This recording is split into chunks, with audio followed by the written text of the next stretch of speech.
Hi, welcome to another edition of the Skull Sessions. This is Dan Henk, and today my guest is Jim Krueger, which he tells me is pronounced just like Freddy Krueger. So, what's up, Jim? Have I got your name right?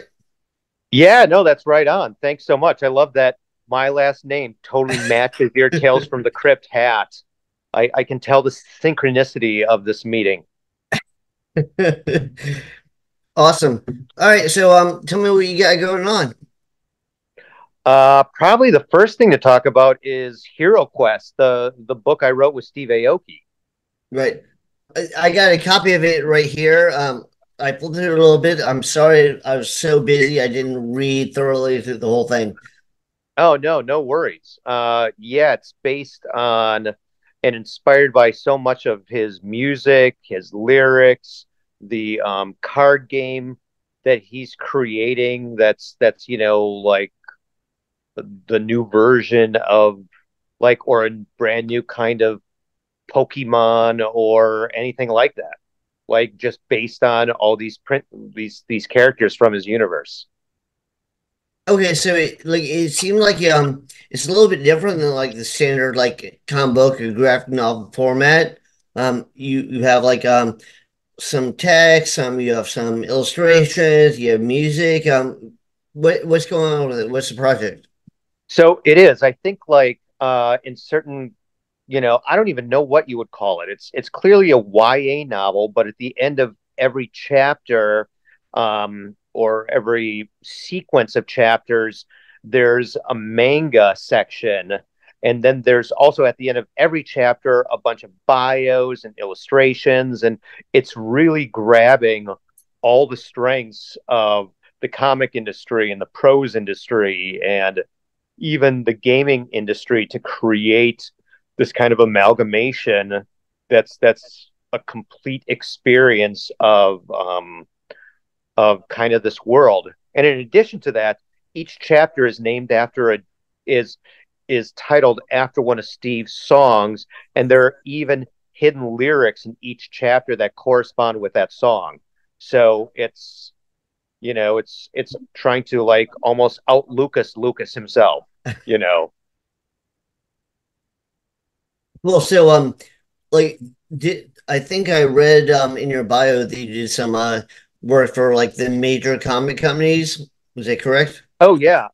Oh yeah. Well, I started in advertising, and became a copywriter for Marvel Comics a number of years ago. Then worked myself up to creative director there before ultimately going off and writing Earth X, which really I mean I had written comics before that, but Earth X was you know kind of the thing people most associate with me, and became a major basis for all things to come from Marvel in the years ahead, including the MCU. I think there must be six or seven different movies or TV series that have used concepts from Earth X, in their I development. hope you're getting a cut on that because Yeah, I you know know, I've interviewed you know, like Walter Simonson, Steve Bissett and stuff, and I think they did some like amazing stuff. Like I really like Steve Bissett and John Tolman's run in the Swamp Thing,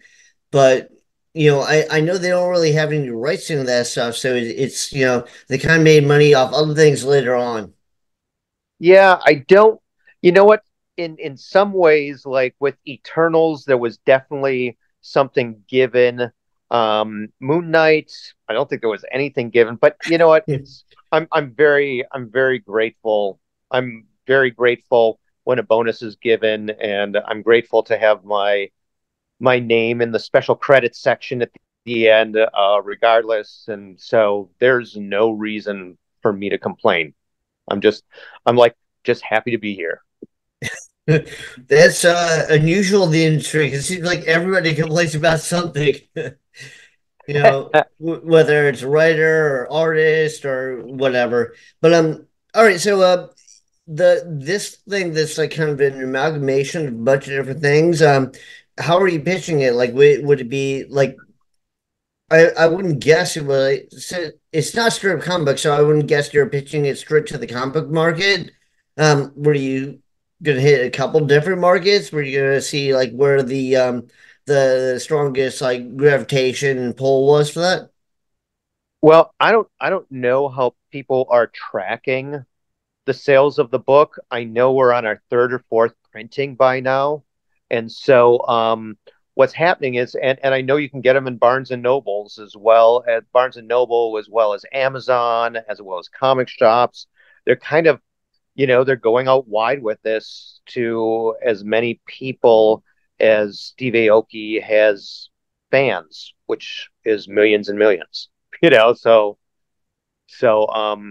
it's a cool thing and it's a really fun thing. And I had definitely been published in a number of different prose, like short story collections and stuff like that. So it was exciting to really jump in on this and write a novel. So was the short stories he had published, were they like more traditional text, like not so many like pictures and so on? Right, right. Okay, were they, did you do stuff for magazines? Did you do it for books, like Yeah, there's collections? well, I've always been trying to write prose to a degree. I When we were talking about comic books, I should probably also mention that in addition to all my creator owned stuff and independent work, I wrote Justice that was painted by Alex Ross and won me the Eisner, Okay. Yeah, which was he's like talented. Yeah. and what was really great about that, or what is great about that, is I get to bring in a number of guests to Comic Con every year. So that's also the gift that keeps on giving. But when I look at like what I did and got to write in Earth X, I always ended every chapter with like a 5 to 6 page prose, like addendum to it all. So I've been pushing and developing like these muscles for a long, long time. And then the short stories, a couple of vampire ones. There's even a haunted superhero one and a Cthulhu one. I've been doing like short stories for these anthologies for this New Zealand based um, publisher. Okay. So what's the publisher like? Are any of it out? Can people get a hold of it? Yeah, yeah. I mean, there's a book called Caped Fear, like not Cape Fear, but Caped Fear, which is my the haunted superhero one, and then there's another one called, oh, I gotta look. Hold on.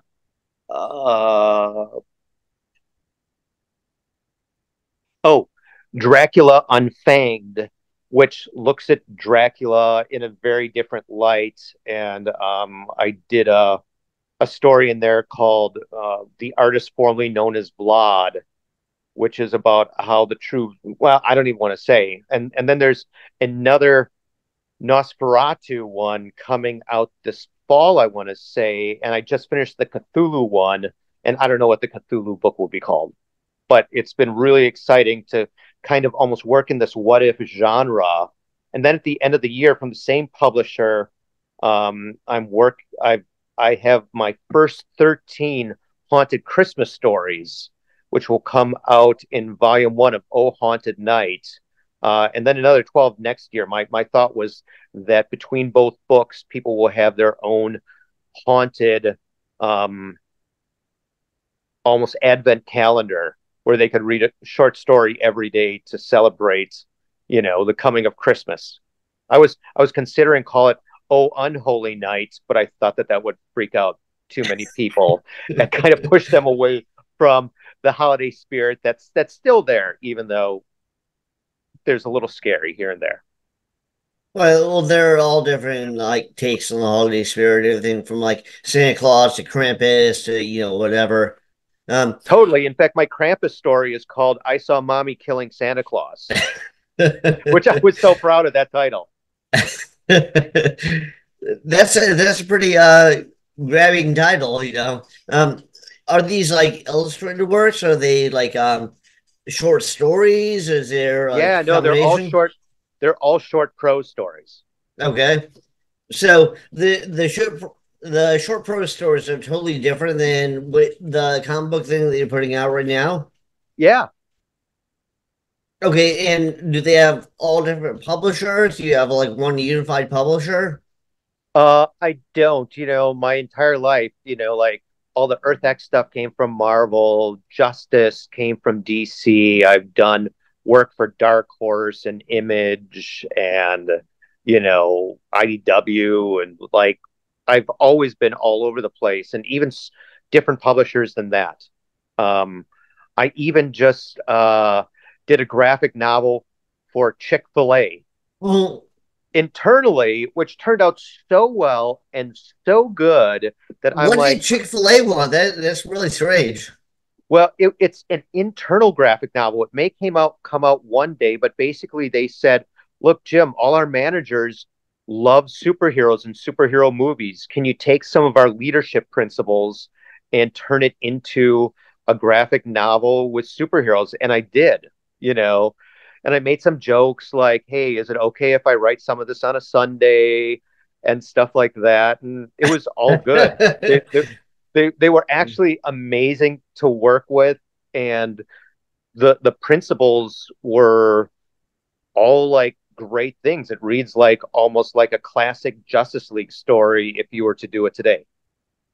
Yeah, I think some people get I mean the joke about Chick-fil-A is like they're super Christian, so but that's probably one main guy. You can't judge creative output on what one person, individually thinks or believes or whatever. That's the way I feel. Yeah, and you know what?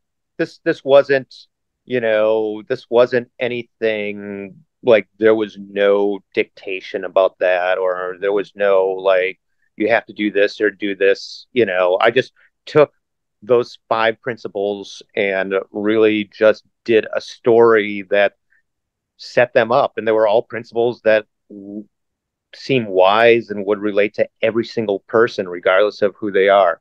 I did one of my favorite moments though is they had me go down to one of their you know like their big corporate events and sign books for the people who were there, and a couple people looked through it and Chick-fil-A has said, corporate events. yeah, yeah, yeah. This was in San Diego, which was nice because I didn't have to travel far. Anyhow, I went down, and a couple people opened comic books, and they were certain, or they thought the comic book would be like Richie Rich or Archie or something like that. And one lady said, wow, well, this seems a little dark and violent. And I said, well, nothing happens in this book that doesn't happen to millions of chickens in your factory every day. That's and, true. and she laughed. She laughed and she was like, "Oh well, that's very true." The chickens aren't that smart though. So. Yeah, but it was Yeah, all good. It was really fun. did they mess with you? Like I remember, like No, originally, no, not at no. all. In fact, there Well, were I there. don't mean just Chick-fil-A. I just mean like the industry in total. I mean Chick-fil-A would be a part of the industry, but I mean like Marvel or DC or anything like that. Because Nope. my experience when I moved to New York to make it a comic artist, and I remember I interviewed with DC Comics, and I think that's right when all the companies were kind of going downhill, like the movie saved them, and Right. they seem to only want their properties, nothing else. Yeah. No. No. It was fine. I mean, I've seen like this is probably like the super high end of what you would consider a like custom comic. Like it's really great actually.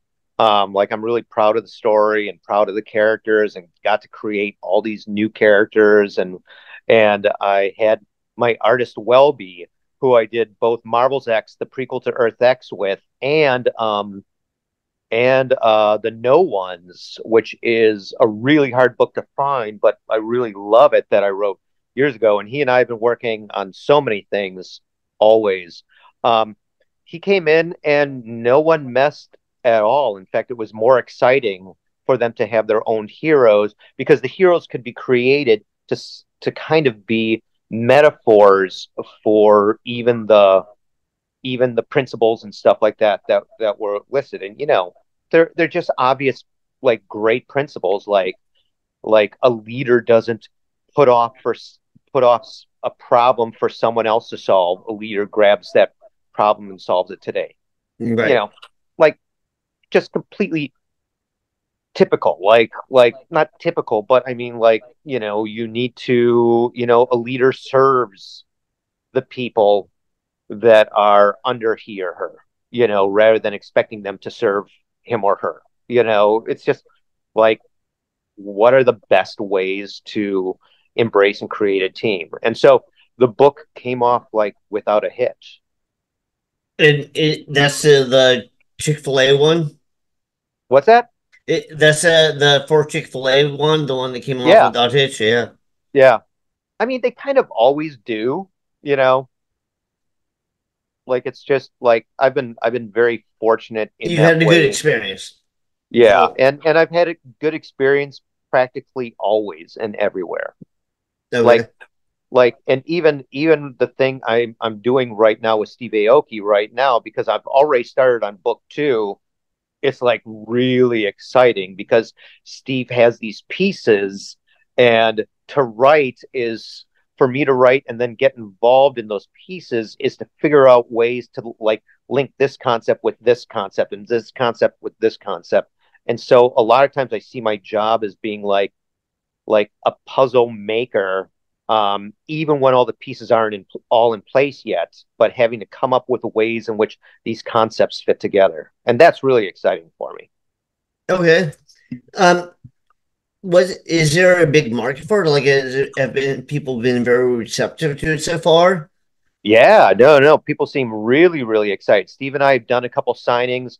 One online just a couple weeks ago where we were at his house. I was at his house, which was a blast. Even got to fall into his a styrofoam cube pit backwards, while he and I were signing, um, another 100 copies, double signing 100 copies for people who were going live and, checking that out. And then we did another signing at Golden Apple here in LA, Right, the which was comic shop, also, yeah. yeah, yeah, which was also a giant hit. And I'm sure I'll be off to Vegas again soon to do another signing with Steve. Probably when the fourth or fifth printing comes in. I know I said three or four, but it's moving a little faster than I'm even able to pay attention to. So they're reprints of the things that were already out, but the initial run sold out, so they're doing a reprinting of it. Yeah, I think we're on our like I know we're on our third. It might be the fourth. I could be wrong.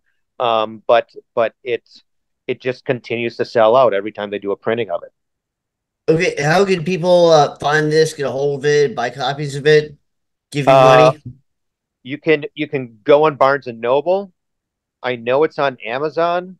I know like double signed, really limited copies are going for a lot of money on eBay, and comic shops. Okay. Do you have People a can even go website to that their they can local get a hold comic of you shop. for like autographed copies or anything like that? I think maybe you have to go to. I don't know if Golden Apple has any more copies, but I know that you can go probably to Steve's website and get copies. Okay. And that's Awesome. that's another thing. Like, it's being published by Gungner Books, which is a new company that I'm also involved with, and now I'm editing prose. Like I'm just in the midst of finishing my final edit on the existence equation, which is this awesome book that so seems like right now it's set in the future, but it's about a choice that every person has once they reach 18 to either become an android and live forever or to continue on as a human. And it's about these giant choices we make when we're still so young and kind of so unwise that determine our destiny. Right. Um, There are a number. It seems like there's like a number of people that kind of like venture into that, but not like with that specific take on it. But I mean, like I don't know if you've read Old Man's War, and stuff like that. It's like the idea of like people in the future being put into a different body, and they could either stay go back to their body. But it's like in Old Man's War, it's like an alien invasion. Yeah, yeah. Book one, and I'm about to start editing book two, but book one was all about just the choice you have to make. Okay. And I think book two is going to get into all the bonkersness. And I know that's not a word, but as writers, we make up words. Right. We make them up, and then other people tell us we can't say that, and then we say, "Oh yes, we can. Well, if We're you want to be writers." super technical about it, all words are made up. Yeah, yeah. So bonkersness. It's not like people are going to thank me one day for that, for the existence of that word, but here it is. So, Um, and then I'm so working. I did my first edit um, on a on a book called Forward as Always, which is this great book of like this remnant of humanity trying to survive against an enemy that is searching for something. And it's really about the indomitable human spirit to keep on going no matter what. okay. So it's really cool. They're all different publishers, different Oh no, outlets. this is all coming from Gungner, the same guys who are putting out the Steve Aoki book. Okay. But they're So they're it's fun to edit. It's like not just the grammatics and the spelling and stuff like that, but I'm really entering into some of my development work and helping people, and helping, you know, if there's something that's not quite coming through in the story, or if there's some theme or some idea that can play. Like I'm having such a blast being a development guy on these books as well as an editor. is there some like website they can look up what the publisher is so they can like Yeah, Gungner.com. gunter.com? Okay. It's Gungnir.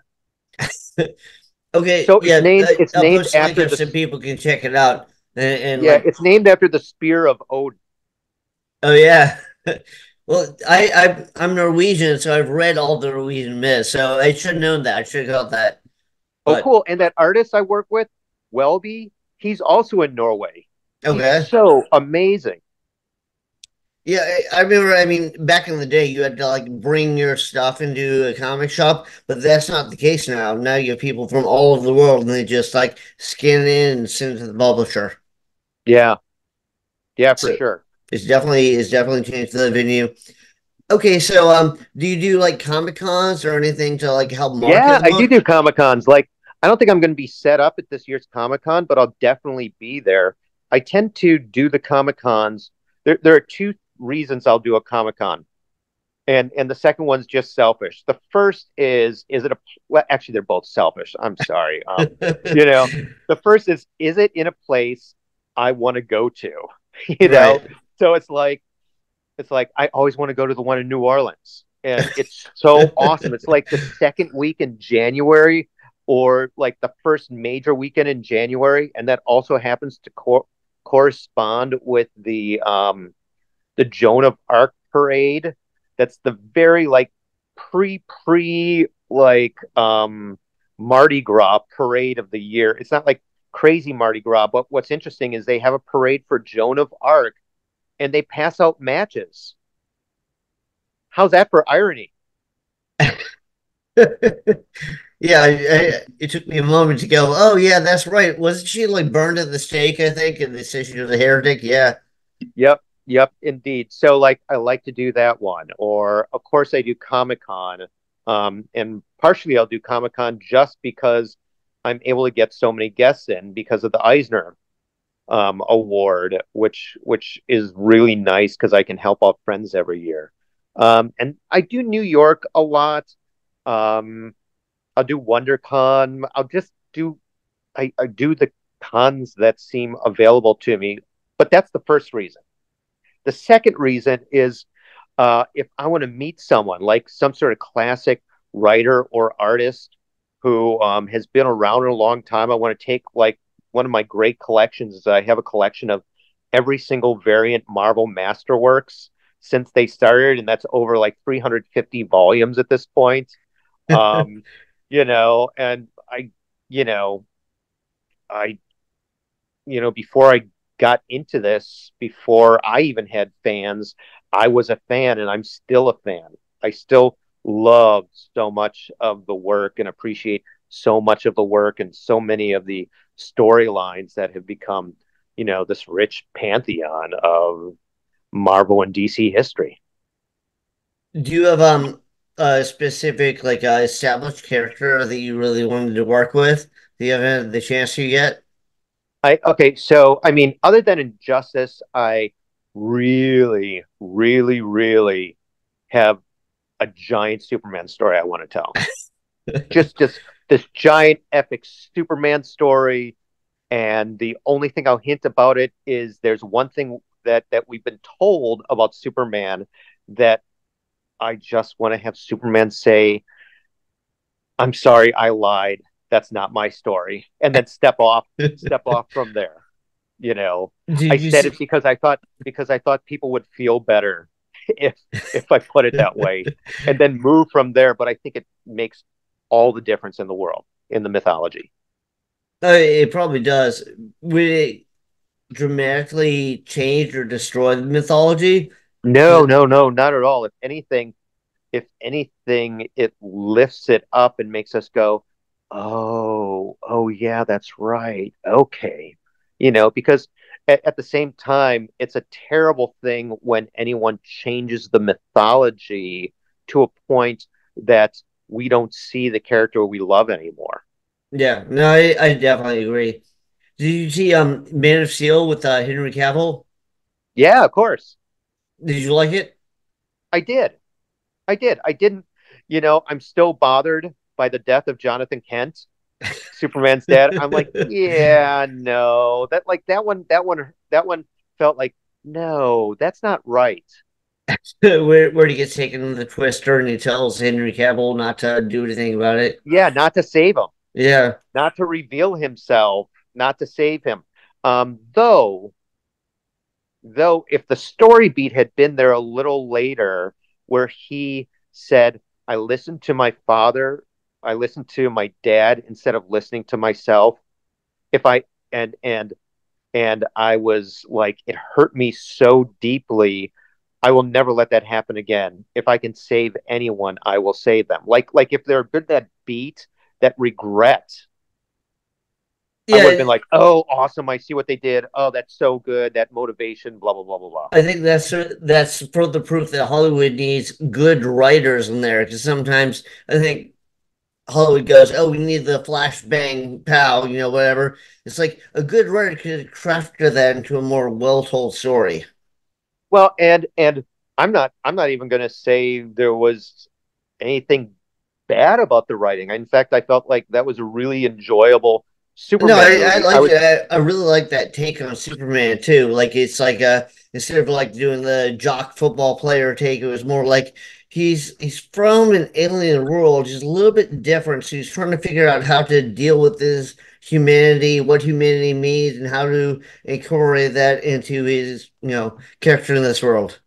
That's what I Yeah, took from no, it. no, me too. In fact, it's probably a little closer to the thing I want to do with Superman, while not that, than than I even care to admit right now, because of course I haven't gotten to tell that story yet, and I'm still hoping to. Though, if people read my short story from Caped Fear called Proof of Bullets, which is already a big hint of what it's about, even though I don't step on any copyright issues, um, you know, they should. Do you prefer writing for comic books or writing for short stories or text or like is there like Well, one and you know format what? you prefer? I've written screenplays before. I've written um world building things that got used by the studios, documents and stuff like that. I kind of just like writing it all. I see like every script, like every time, depending on what I'm writing about, some things just lend themselves to a world document more than an actual script or a comic book script or of this script. It's excuse me, it's all about what's the best way to tell a story. Is it a little more frustrating writing for like video than it is for like graphic novel text? Because I know they have like a heavy hand. It depends on the director, it depends on the actors, it depends on the budget, it depends on a lot of things. Well, and you're right because it's I mean so many things with the exception of maybe prose, but even then you're working with an editor. It becomes more and more collaborative, and by the time you get to a video game, um, it's so collaborative because so many sequences have been kind of worked through game wise before a script writer is even brought in, that you're just having to embrace the collaboration, and you're having to embrace the multiple other voices are in the development of this. But I kind of like every aspect of this. It's just me having the proper mindset, depending on whether this is a book, a graphic novel, TV, movie, video game. You just have to kind of enter into it for what it is. Right. Well, I think some people are really stiff with like, this is my vision, it has to be exactly my vision. And I know some people are very disappointed with like the video, the video version of their vision, like Alan Moore, or like Frank Miller and stuff like that. Like they had something very distinct, and they didn't feel like it was captured in film. Yeah, what's really interesting though is Alan Moore seems freer about it than maybe some others because he said, my story, my vision exists in the comic book form. Oh yeah. What they do with it after that, you know, I'm not involved with. So it's almost like when you put something out there and then it becomes something else. Like if you put a comic out and it becomes a movie or a cartoon or a video game or whatever, it's almost like you get to see how another generation is affected and inspired by what you've done. But there's also kind of a letting go that has to happen. I mean, in one sense, I can't afford to bring a negativity to anything I've done that then someone else grabs that ball and runs Interprets, with. yeah. Yeah, And I think I kind some of have to people. let go. I have to let go, be grateful for the check, and go and create something else. Well, I think that's like Mike Mignola with Hellboy. That's kind of what he did. So he had like a very like understanding the process sort of thing. And I think like some of the people that were like the older writers that were like they weren't sure how to approach this or what happened. And like if it wasn't exactly what they thought, then they were disappointed. But it's a different medium. Of course it's gonna be different. Yeah, and you know what? If we're still talking about the comic book industry, I mean, look at what Frank Miller got to do with Sin City. Look at Right. how Robert Rodriguez saw Frank's greatness and brought him in to not just make one movie but two. Well, Like that just was the deal because Frank said he would never do anything with Hollywood again. And then Rodriguez said, "How about you co-direct with me?" He goes, "Oh, okay." Yeah, yeah. No, I didn't even know that that was the deal. Thanks. Yeah. Um, Well, he wrote like after he blew up big because he did the Dark Knight Rising and like he was like the critic's darling. And then they pulled him into RoboCop. So he did RoboCop 2. And his version of RoboCop 2 is way different than the one that came out. And at the time, they took his version and they go, yeah, we got to make it more sellable. So then they brought another writer to rewrite it. And they didn't like his version of it. So then they asked Frank to rewrite it, again. And Frank was like, no, screw you guys. So then they brought a third guy in. So like that script was written three times. And then Frank came out yeah. with the comic book version of his original concept for RoboCop 2. But after that, he was like, all right, I've had it with Hollywood. And then Rodriguez came calling and they worked out. Oh, see, that's so cool. I still haven't read Frank's RoboCop, like the adaptation of his original script, but and this is a little hard to find. There's a Terminator versus RoboCop graphic novel, 4 issue miniseries that Frank wrote and Walt Simonson drew. That is Uh, so awesome. It's so awesome. I can't even tell you how great this comic I'm a is. big fan of both. So yeah, I actually interviewed Walt Simonson for this podcast. He's a really nice guy and Oh, he's obviously very so kind. talented. He's so kind, and he's clearly just one of the best there is. Right. I told him like because I grew up because I'm Norwegian and I've read all the myths. So I think when he took over Thor comics, that was the first time I really saw somebody capturing the myths. Like before that was just like a superhero based off of, maybe this name. We don't really know what we're doing other than we're making him a superhero. But then Walt Simonson came in, he like made that character. Oh my gosh, I think that's the like I had gotten some issues of Thor off and on, especially the issues that had the Eternals in it because I love the Eternals, but it was 337. It was issue 337, Walt's first issue that I really bought and was my really I bought the entire run. Walt's run on Thor is just the best there is. Oh, it's awesome. Yeah, I have the omnibus, so I have all of it. I'm a nerd, I collect it. Yeah, and it's about to be Marvel Masterwork, Oh, really?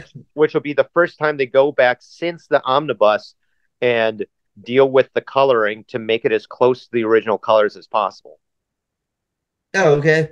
I know they redid Swamp Thing, like the Alan Moore and Steve Bissett and John Tobin run on Swamp Thing, and Yeah. they redid them as like big slipcase hardcovers, but they redid all the color, and it wasn't like we tried to make it as close to the original as possible. They had somebody come in and totally do like a computer Photoshop version of it, and I know a lot of people are complaining because it's not the original.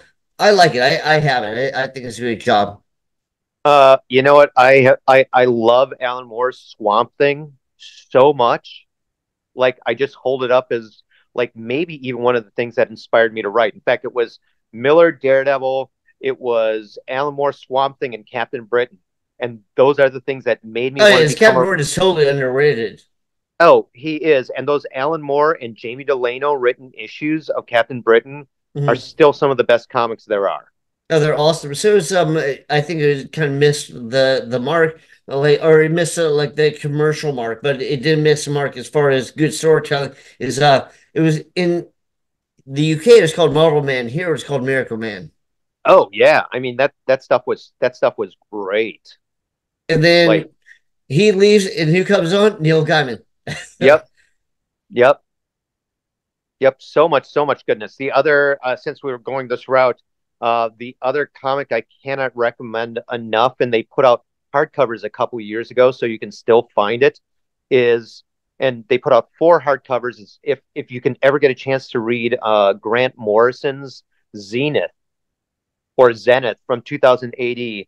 That's again one of my favorite things of all time. Yeah, no, check it out. I like Grant Morrison stuff. I know that him and Alan Moore had some back and forth, but they're both talented. So Oh my gosh, so good, so good. I don't want to get to like they have some like personal conflict thing going, but whatever. Um, all right, so man, do you have anything else that people should check out? Stuff they should see of yours? Like a Uh, website? Are you going to the yeah, local thanks. convention? You, you know what? I'm pretty much so just on Instagram, so it's usually I'm Jim Krueger. So letter Okay. I, letter M, Jimkrueger. I post all kinds of new stuff on there. I know there's a company in Seattle I'm involved with. A lot of kind of my original projects are going to be coming out, and we're about to put together like a foot soldiers omnibus, and of all the past material, as well as a bunch of new stories to help link and bridge the 3 volumes of foot soldiers that were out there. But what's really interesting is every time I'm at a con, I still get someone or more than someone come up to me and say, "Yeah, you know what, Jim? I know Earth X is." your special thing, and I love Justice and all your big work, but Foot Soldiers is still my favorite thing you've ever done. And Foot Soldiers was really the origin of not only all my favorite things in comics leading up to that point, but even me kind of teaching myself how to write based on the people I was reading and everything I saw. And it's the story of these three teenagers in not post-apocalyptic, but like a Dickensian future where everything's gone like factory and stuff like that, and the military's in control, and everyone's forced to work the factories, and it's oppressive and stuff like that. And so Okay. it's about these three teenagers that Kind of go to the dystopian, yeah. yeah, and it's about these three teenagers that go to the graveyard where all the superheroes are buried, and they rob the graves. That's how they get their powers. They fill the literal shoes of the greatest heroes who ever died. It is like a rebirth of That sounds very heroism. interesting. What's it called? It's called the Foot Soldiers. Okay, and who put that out? Well, the omnibus will be, and I don't even like they don't have anything out at this point, but it's going to be from a company called Crackton Comics. Okay. So there'll be more on that later on this year, but that'll be really exciting. And I'm in the midst of writing new stories for it, and even telling a side story that was going in Oh, so you're kind of tandem. expanding on the universe? Yeah, and kind of explaining some things, because when I first started writing it, I was so into David Lynch, and I still am into David Lynch, Oh, but I I love really did. David Lynch, yeah. Oh my gosh, I watch I feel like Twin Peaks at least a couple times a year. That was the best thing on TV when it came out. I mean, Oh I'm my old. gosh. I remember when they came out, I was like, there is nothing like this. Yeah, did you like the new series? I only saw one episode and I wasn't really feeling it. Well, it was like Twin Peaks. Was it Twin Peaks: The Return? Was that what it was called? Season three? I don't know. I think they did like 4 episodes, right? Oh no, no. I want to say it's like 18 or 19, maybe Oh, really? 22 episodes. I think it's 18, 19. I think the biggest complaint that I heard about the series was we all love Special Agent Dale Cooper. We love that character so much, and it takes a long time without giving anything away for Dale Cooper to be Dale Cooper again. Well, I'm sure Cal McLaughlin and him, like, they have like a great working relationship because he's been in a lot of David Lynch's stuff. Yeah, and it ends so amazingly that while I want another season, it's okay if we don't get another season. But I want another season. And David Lynch has even said he has another story to tell. It's just about when he gets to tell that story. And I get that because there are stories I've been wanting to write for so long, and I've slowly developed over time. Oh, also from Gungner Books. I should say that I'm even meeting with them this week because I have a trilogy about a certain fairy tale character I want to tell, and kind of do what I do with what I did with like things like Earth X and other properties, and tell the understory of how it all fits together. Always to make people like love that character all the more. Like I was talking about what I want to do with Superman. Do you feel like I'll let you go in a minute because the conversation's probably lasting forever. But do you feel like Earth X was kind of like the big breakout for you? Yes, it definitely was. I mean, I did Foot Soldiers before Earth X, and it was something that definitely put me on the radar. People were like, there was all kinds of praise for it, and I was getting amazing quotes by even creators. Like I got a great quote like from Grant Morrison, and Oh, that's great. Yeah. Dwayne McDuffie when he was alive began to note that all the guys that were working at Milestone, they came back from the comic shop, and he's like, they kept buying this thing called Foot Soldiers and then talking about it. And then, that's how Yeah, well, Dwayne it's started to definitely take something note. that you'd have to check out now. It sounds very interesting. Yeah, no, no, it's really fun. It's really fun. And it's kind of a Well, like my family comes from Europe too, so I'll use phrases like it's a smorgasbord of ideas and things that all fit together to tell a really big story. And you know, I think the like the strongest like long lasting commercial properties start with like a smorgasbord of ideas. Like when George Lucas first did Star Wars, he took a bunch of like old myths and legends and whatever, and he wove it into something.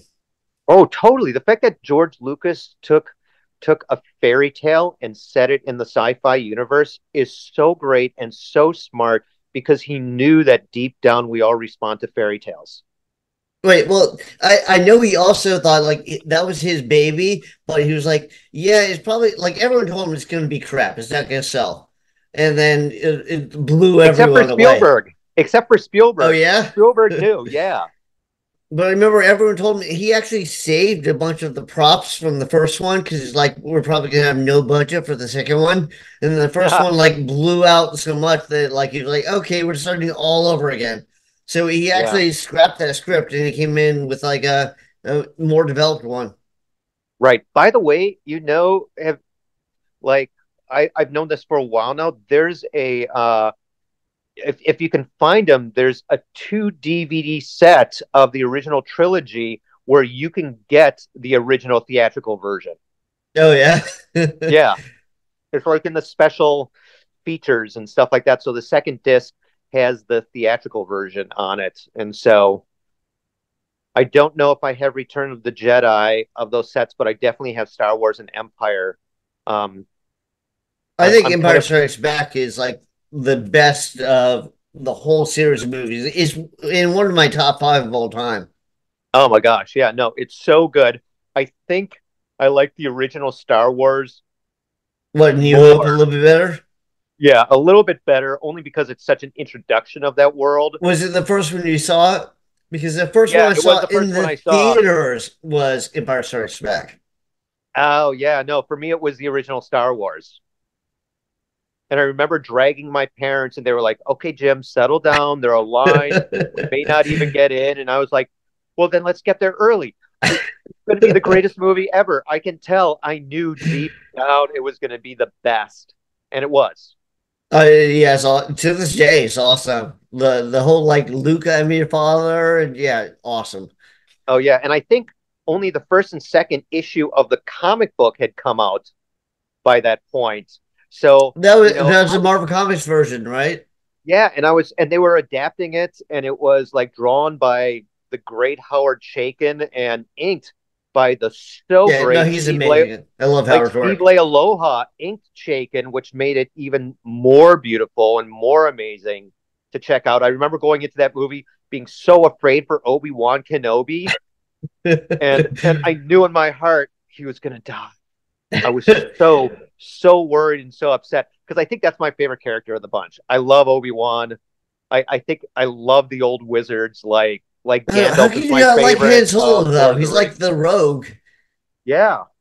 Like when he's about to be frozen in carbonite and Leia's like, "I love you." He's like, "I know." Yep. Yep. Which, by the way, was an improvised line. Like that That's wasn't what I the original hear. line. Yeah. Yeah. But all right, man. Like I said, I don't want to keep you here all day. But do you have anything else you want to talk about? Anything else that people should look at? Well, I just want to point out that going back to the Steve Aoki Hero Quest, I'm hard at work on book two now. So Okay. this thing's going to be an ever expanding universe. And Steve and I spent a bunch of time on this in the last couple weeks. So my battle lines are drawn. Like I know exactly what has to come next and what's going to happen next, and I can't wait to get to the point where I'm done with this and then saying to Steve, we could do this next. What do you think of that? And then he'll be like, you know, I've Oh, been thinking I have about one this. question about Hero Quest for you. So is it like a like expanding story? Is it a collection of short stories that kind of relate? Oh What's yeah, the well, approach? it's one giant story, and it's about a kid who is genetically mutated and given superpowers so he can travel 400 years into the future to collect 10 rings of power from 10 different worlds, so that he'll be able to save Earth. All right, awesome. And like that's kind of how it starts. And every like one world's a mutant world, one world's a robot world, one's world a wizard and witch world.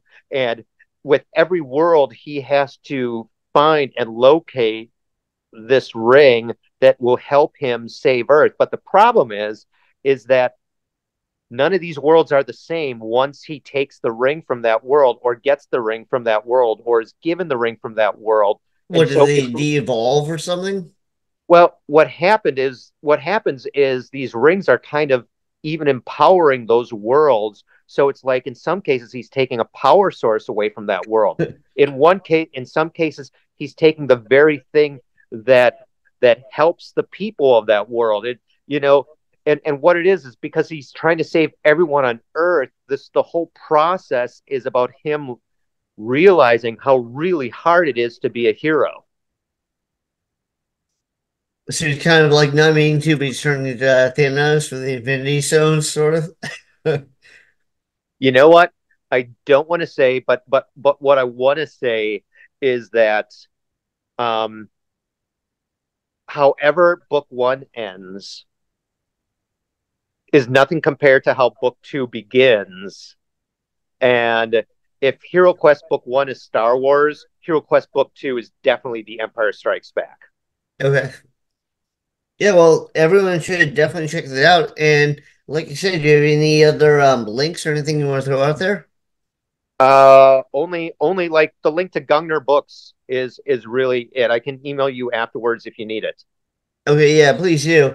And I know like I'm old, but I remember back in the day, like you would go to like 7-Eleven, they had that spinner rack, and that's where you'd find comics.